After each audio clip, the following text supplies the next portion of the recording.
Hello everybody, this is Mr. Kusaj, and this is the beginning of Chapter 2. So you would write Chapter 2, and the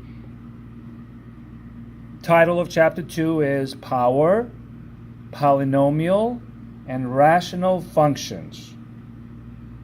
Okay, again, don't let the titles intimidate you or scare you.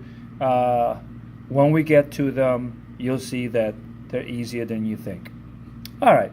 So our first lesson in Chapter 2, 2.1, is power and rational functions. Don't forget the date here. A power function is just what you might think. A function with a power here. Okay? There's no other parts. Maybe a number in front of the variable, but this power can be any power. We've seen power 2, power 3, but now we want to get a general idea of functions with other powers. What would they look like? Okay, so there's 4 possibilities that they can look like. All right. So if your power function has an even power, it does a certain thing. If it has an odd power, it does a certain thing. Okay? So if you look at these two, notice that both ends go up or both ends go down. So we can generalize and say if your power, n, is even, like 2, 4, 6, 8, etc., then both your ends are going to go the same direction, either up or down. But if your power is odd, like 1, 3, 5, 7, etc., then one end will go up, one end will go down. Right? Either like this or like this. Well, which one is it? Well, that depends on the sign of the number in the front here, positive or negative. You know this, right? If there's a negative, if this is like x squared, this is the function x squared. So obviously if it was negative x squared, it'd be going down. So if you look at the sign in the front and it's positive, then both your ends go positive and even, then both your ends go up. But if it's negative and even, then both your ends go down.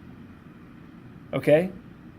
Remember power 2, that's even, right? And remember negative x squared, right? Negative x squared is this one, positive x squared is this one. So that fits this. This one you recognize as power 3, right? X to the third. Well, it's x to the third, positive x to the third goes like this. But if you have a negative number in the front here, a negative, then it would go down this way, right? Think of this, it's a little bit like slope. This looks like it has a positive slope. This is a negative slope, all right? So just by looking at the number in front here, positive or negative, and looking at the power here, even or odd, we know something about the fraction, about the function without yet seeing the graph. We're seeing the graphs here, but just looking at the function, we know about the graph a little bit. Okay? So we can analyze the graph. And remember, analyze simply means to describe it. Now, we already know a bunch of stuff about describing graphs, right? So let's put it all together. We know about domain and range. We know about intercepts. We know about end behavior, limit, what happened all the way to the right, what happens all the way to the left, right? End behavior. We know about continuity. Is it smooth or is there like a break in the middle? And we know about increasing and decreasing. Okay? So I think I have 2 examples.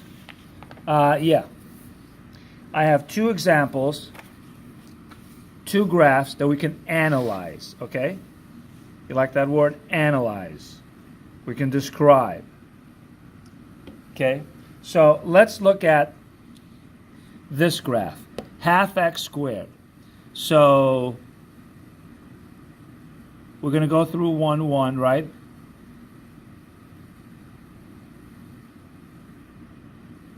And you know it's going to be power 2. So both ends are going to go the same direction. It's positive, so both ends go up. Right? So we know that. Now, what about the domain and the range?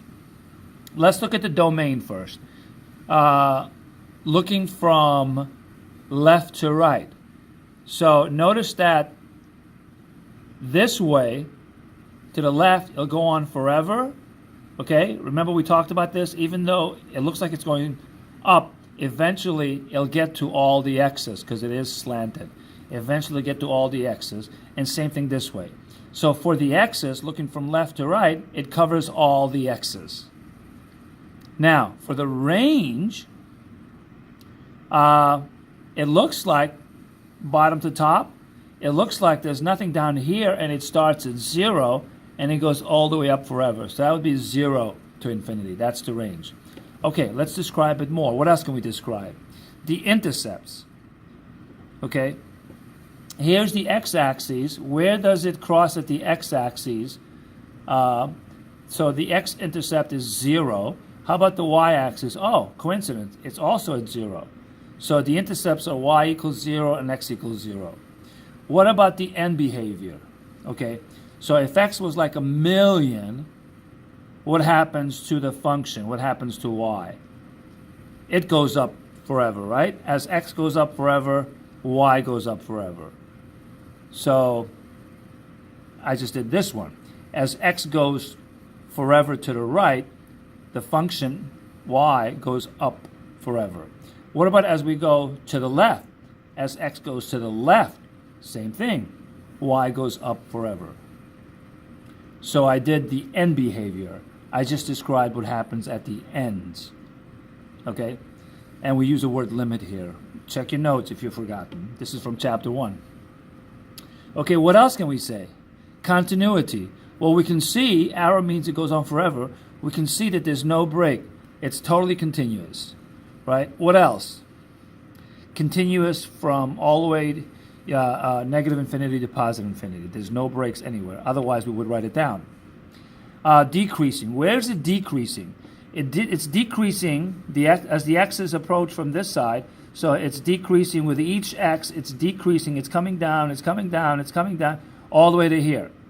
So it's decreasing from negative infinity to 0. And then guess what? From 0 to infinity, it's going up. Okay? Now, it looks like a whole lot. I don't think you'll ever be asked to, maybe 1 or 2 questions on the homework, but in the future, like a test question, you will never be asked to do all of this for one graph. But any one of them, you should know what it means. You should see what it means, right? So any one of these separately, you should know what it means now. Now that we did chapter 1 and chapter 2. So let's look at one with negative exponent. I'll graph it for you, right? So the question is not to go ahead and graph this function. I graphed it for you. Let's just analyze it. And this is the final example, okay? So notice that x to the negative 2 really means x squared as a denominator. You know that algebra rule? So my domain, right, goes from left all the way up to 0, but not including 0. This doesn't include 0. Duh, right? X can't be 0. But then from this side, from 0, not including 0, all the way to positive infinity. So remember the soft bracket means not including. So negative infinity to 0, 0 to infinity, not including. This symbol means union, right? Both of them. You're here or here. How about range? starts at 0, but it doesn't include 0. Right? It doesn't include it. It's coming close to it, but it never reaches it. So it starts at 0, going up to infinity. So that's the range. Intercepts, none. Look closely. We never intercept. We never cross. We never cross the axes. Never. So none. Okay? What happens at the ends? What happens at the ends? Well, at that end, as x goes that way, we're getting closer and closer to 0. Exactly. As x goes to the left, we're getting closer to 0. The limit is 0. We never pass 0. What happens this way as x gets bigger? As x gets bigger, same thing. The function gets close to 0 but never passes 0. Okay? What else? Continuity. It's not continuous everywhere. Where is it not continuous, or where is it discontinuous? Right? Well, we're fine, because it goes forever this way, right? We're fine. Oh, I guess in order to come to here, I have to stop and pick up here. So there's nothing here. There's nothing at 0. So it's discontinuous at x equals 0. There is no graph at x equals 0. There is graph at every other x except x equals 0. Okay? So it's not continuous.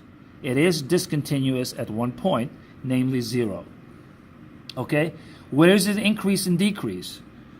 Well, it increases this way. So it increases from negative infinity all the way up to 0. So from here to here, it's going up. And then down from 0 to positive infinity. That's what I wrote down. Right? It decreases from here, right? Not including 0, because there's nothing there. Okay? That's it. That's it for part 1. So all we're doing is describing a graph, but again, you don't need to memorize all of them. You just need to know each one of them, what does it mean, and how to do that one that you pick. For example, range, how to do that one with any graph. Okay? So again, don't get discouraged. Don't get intimidated by all this work. You won't have to do it more than once, maybe on the assignment, and when we get to the test, these are all separate. Okay? All right. See you next time for part 2. Bye.